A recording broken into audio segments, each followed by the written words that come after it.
Hey guys, this is the 1993 Mazda Miata with the Nissan SR20 DET turbo motor swap. I'm going to give you guys a quick walk around of the car, but I'll try to be as thorough as possible. Overall, the car is in very good condition, with the exception of the front bumper. I explained how the previous owner got into a bumper-to-bumper accident with it on the track, I believe, and he stitched it back up and bolted it back onto the body. It does align with the rest of the body fairly nicely. The passenger headlight will need to be replaced. I do have the motor and the top for it. It's painted the same color. It just needs the hardware to be complete. A few minor cosmetic blemishes that I would mention are these holes that are on the trunk. There's 4 of them from a wing that the previous owner had on there for downforce. It wasn't really my thing, so I took it off. You can either fill it in, or I'll include it with the sale if you really want it. The last thing is, cosmetic-wise, is this rust spot starting on the bottom. It's common to 90%, if not more, Miatas. On this particular car, you really gotta be kneeled down next to it to really notice it. Other than that, you can't really see it. The interior of the car is very clean. It wasn't gutted out or anything. It's complete with all the carpets. The only thing is the driver's side seat. I threw in random seats in there to keep the price lower for you guys. But the passenger side is fine. It's just really the driver's side.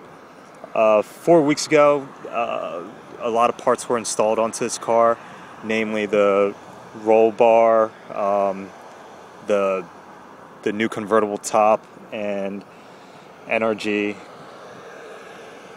quick release steering wheel. It's easy to take off. I can take it off with one hand. Also, the AEM digital boost and air fuel ratio gauges were also put on 4 weeks ago. Let me see. I'm going to show you guys the motor. And excuse me for the commentary. I know it can be annoying, and I'd probably say a lot of stupid shit on here, but I felt it was necessary for some people who are wondering. The motor is a black top. I'm not quite sure if it's from a S14 or S13. However, the top was the valve cover was painted white, obviously. It was rebuilt 20,000 miles ago. I'm going to give a quick rundown. It has a Greddy manifold. The head was built with 264 cams, Cometic head gasket, rocker arm stoppers, and ARP head studs. The turbo kit is a Godspeed turbo kit. You can argue that it's a eBay turbo kit, but you know, they make a lot of parts for a lot of different cars, so you know, I don't see it crapping out on anybody anytime soon. I did loosen up the intake to show that the turbo has no shaft play. It has no play. I don't know if you guys can see that, but it's actually tight and minimal to no shaft play at all, actually. The Godspeed turbo kit actually does very well on this car. It makes a lot of power. I was quoted 320 rear wheel horsepower on 12 psi. I typically tell people 300 just to not overestimate and to be conservative. But again, there was also other parts that were installed onto this car again 4 weeks ago. We have here the car is sitting on K-Sport coilovers all around. That was also done 4 weeks ago. The catch can and overflow were done 4 weeks ago also, and along with the radiator and fan. I'm going to give you guys a audio clip, I guess, of it starting up. The car is actually, it's going to be on a cold start, so you guys can hear it.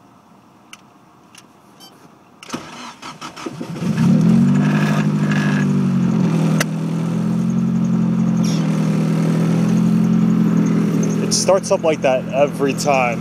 It never has a problem starting at all. The only time it ever takes a couple seconds longer to start is when you leave it sitting for more than a week or so.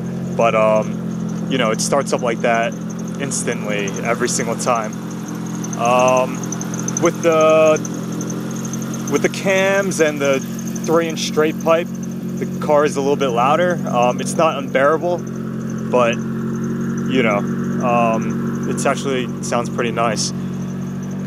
Again, the convertible top is 4 weeks old. It's brand new.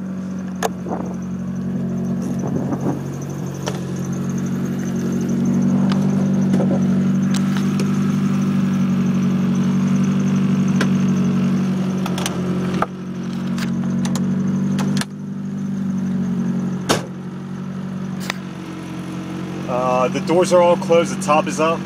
This is what it sounds like in the cabin. In here, the glove compartment, we also have the SDS display unit. I was told you can up the boost, lower the boost. You hit gauge, it gives you a display of different stats of the car. I don't really understand it, I didn't really look into it. There's also a fuel mixture dial. You can adjust the lean, how lean or how rich you want it to run. And that's about it. The cabin is not too bad. You can still probably hear me talking. You know, thanks for watching.